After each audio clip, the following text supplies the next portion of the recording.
Hey, welcome everybody to another episode of Bammers on your lunch break today. I am Matt Scalisi, joined by Ben Flanagan, and we are here with another episode, as always, brought to you by the Mercedes-Benz Tech Program. We're joined by a special guest this week, and you may not recognize him at first, but you know the man. You've seen him. You've seen him on this page. You've seen him all over the internet this week and really every October. Our guest today is Irvin Carney, who is better known as the I Hate Tennessee guy from one of the great viral videos in the history of sports, Ben. Um, and before we get into this, Irvin, you and I have talked before for different stories on AL.com, but I'd love for you to kind of go over with me what is the third week in October like for you every year as the guy who is the living embodiment of something that has become a meme, really. It's a fun time of the year. It's almost like a second or third birthday. You kind of look forward to it. I mean, I think the people are getting earlier and earlier. I think somebody reached out to me before the Mississippi State game. So I think it's getting earlier and earlier, but it's a fun thing. Gives some juice to an otherwise kind of lopsided rivalry the past kind of 14 years. So happy to be a part of it and happy to give some folks something to smile about throughout the week and put a little bit more spice onto the game. So I do want to ask you, in terms of today, this has become one of those things. It's like just the right length that somebody could sort of have it reasonably memorized. Have you ever seen anybody basically perform the video? Funny you say that. I looked on the old TikTok this morning and I saw that it's a sound. So people are performing it. Oh man, that's great. So yeah, I've definitely seen it. And I think that's probably and I've seen a couple other YouTube kind of voiceovers and other things like that. So I've seen people, but TikTok is kind of made for that in terms of kind of performing voiceovers and stuff like that. So yeah, it's fun. It's I think it's that people resonate with it, and I think that's why it's got legs to it. So yeah, well, so and before I throw it over to Ben here, for anybody who's watching right now, if you've got a question for Irv, just drop it in and I can pull it up for him and he'll play ball with us today. You guys know how it works on Bammers. He's game for this kind of thing. But just jump in here. But yeah, Ben, you take it away. Yeah, Irvin, first of all, it's an honor to meet you. Like, you're a legend in Alabama football fandom. I know you probably know that by now, but like the second it turns into Tennessee week, like as soon as the game before the Tennessee week begins ends, people are dropping that video. Like, it's the first thing people want to share. It brings a lot of joy to a lot of people. And I just wonder for you, you mentioned like, a little bit of the backstory of that video and becoming this meme, as Matt mentioned before, but like, when did you know that your life had kind of changed? Like, at what point was it after that video when it went viral? Was it like right afterwards? Was it a few years later? When did you finally understand, okay, I am the I Hate Tennessee guy? I would say probably like a couple years after. So that video was recorded in fall 2007, so October 2007.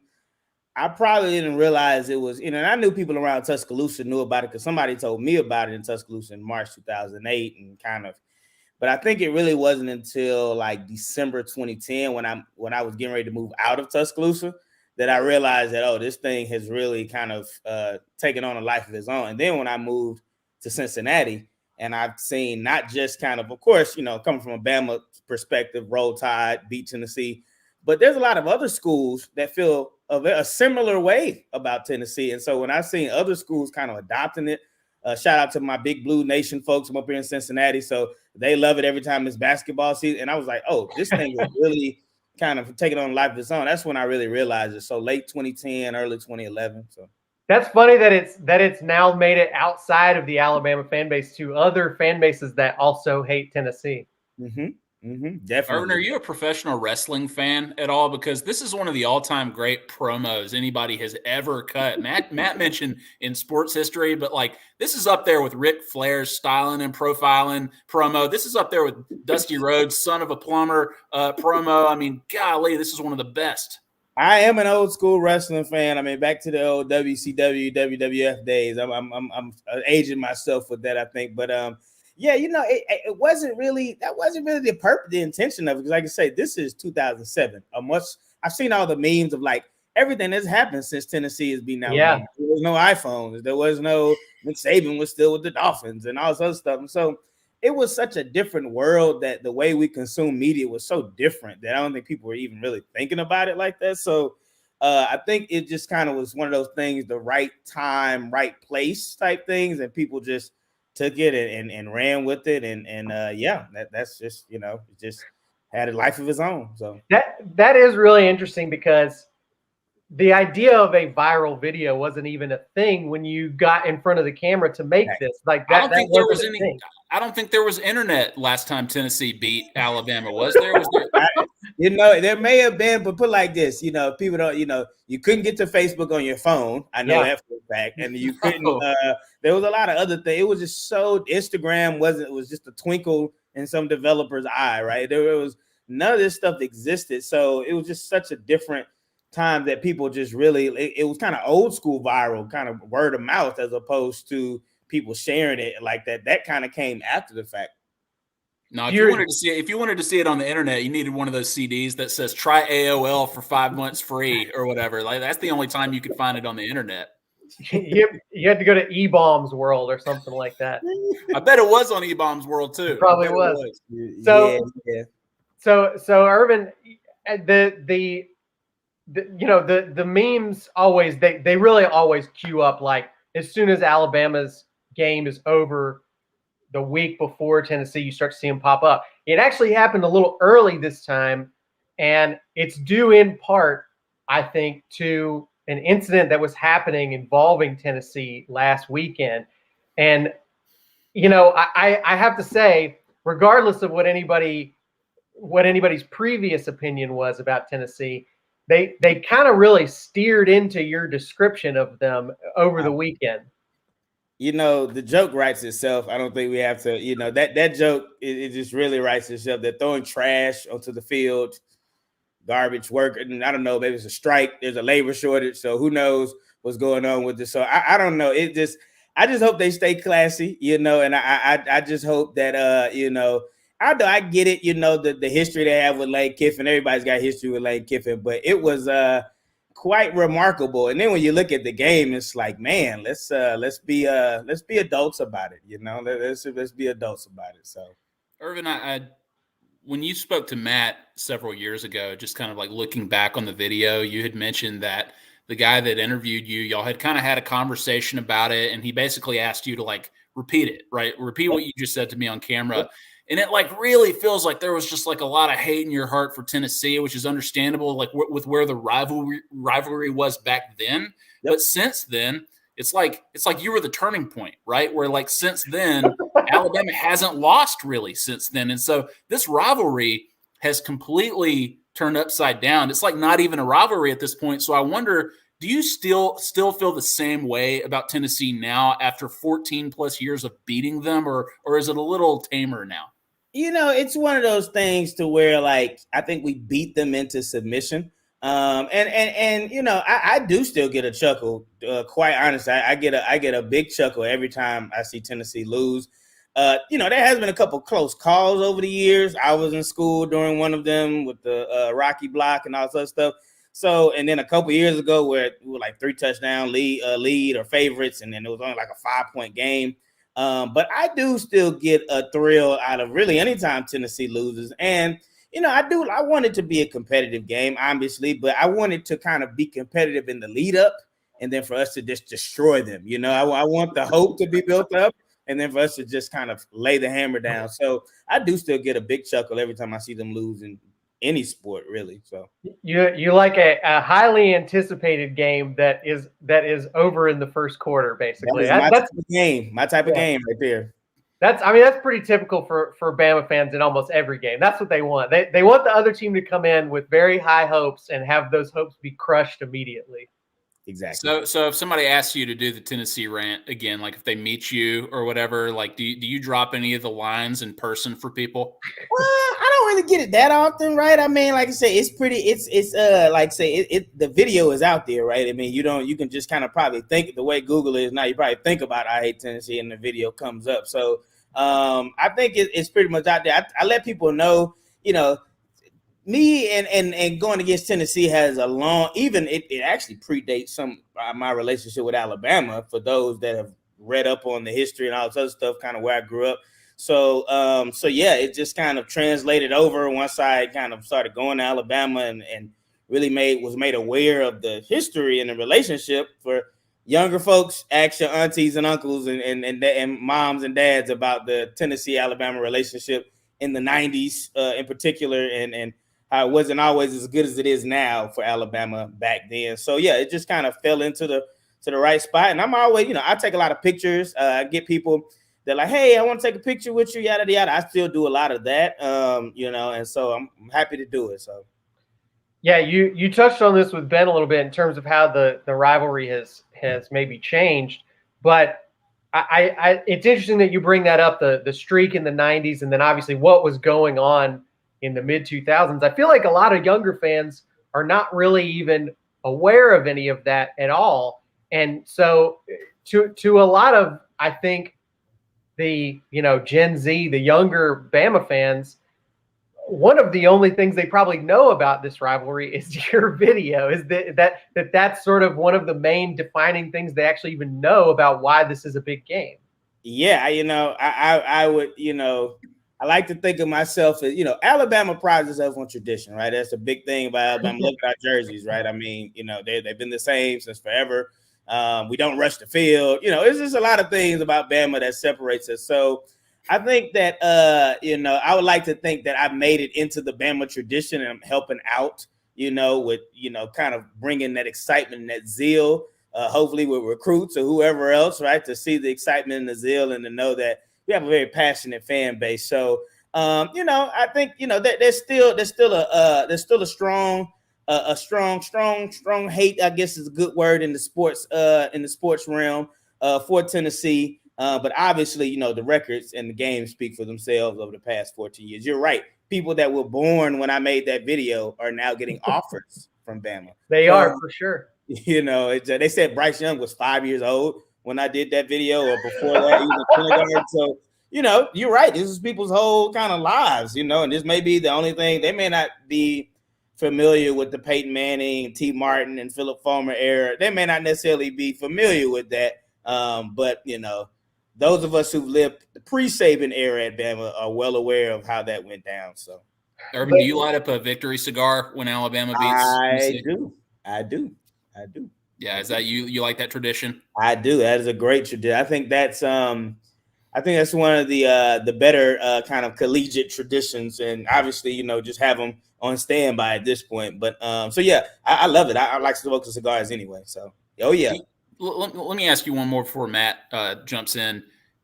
Do you think that the streak is in jeopardy anytime soon? Like from what you've seen from Tennessee lately, the new coaching hire, what they've done this year so far, are you scared at all that Tennessee is going to beat Alabama like within the next, I don't know, few years?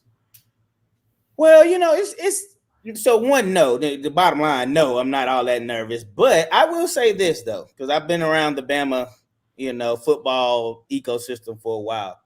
Anybody can get beat on any week, and we saw that a couple weeks ago, losing to an unranked team. So obviously, it's not out of the realm of expectation or possibility, right? So I think it's really about how the players go out there and really execute. And obviously, if the players execute the way and focus on the game and all this other stuff, I think that no one in the country, everybody included, no one's beating Bama if the team is focused and executing on a high level. So. But they got young guys on the team. I think they'll figure it out. Just got to be more consistent. But obviously, what we've seen, man, anybody can get beat on any week. So yeah, you're right though. I mean, you mentioned Rocky Block, the Terrence Cody block in 2009, but 2015 was another close call too, when Tennessee almost beat Alabama in Tuscaloosa, the Derrick Henry season. And so that would have ruined Alabama's season. So they've had some close calls, but man, it's been a bloodbath most of the time. And I think that you've played probably the biggest part in that. I think like even more than Saban, even more than those amazing teams and players, I think that your video just like gets people in the right mindset. It gets their minds right, to use the Saban phrase, right, for Tennessee week. So, I mean, like I feel like I can say, Matt, like on behalf of all the Alabama fans out there, like, thank you, man. Thank you, Irvin, because I mean, like I said, every year, I mean, it doesn't really matter when you pull it up. It's just something that's going to make people laugh, put a smile on people's faces. And I feel like you unleashed what every Alabama fan was feeling in that moment, right? That moment in time. And I think that that's why like they want to play it every year, because you said what everybody was thinking. Facts. I think you're absolutely right. You're the nail on the head. I think that was it's like a time capsule, right? It captures the mood. Because you got to understand, I made that the week of the Tennessee game in 2007. So that means we were coming off of a loss to Tennessee. Yeah. So that you were in a different reality at that point, man. It was a whole different world, at that point. I mean, so I think that yeah, you're right. It captured the moment and it captured a lot of the feelings about what was going on. So, well, before I let you go, you talked a little bit about this year's team and some of the young guys on there. What are your feelings overall, I guess, about how the season's gone so far? I mean, obviously we had the shocking loss to Texas A&M, but they've bounced back. They had a great game last week against Mississippi State. What's kind of your feelings and your expectations at this point for what you think this team is capable of accomplishing? I mean, this team is capable of being an all-time great.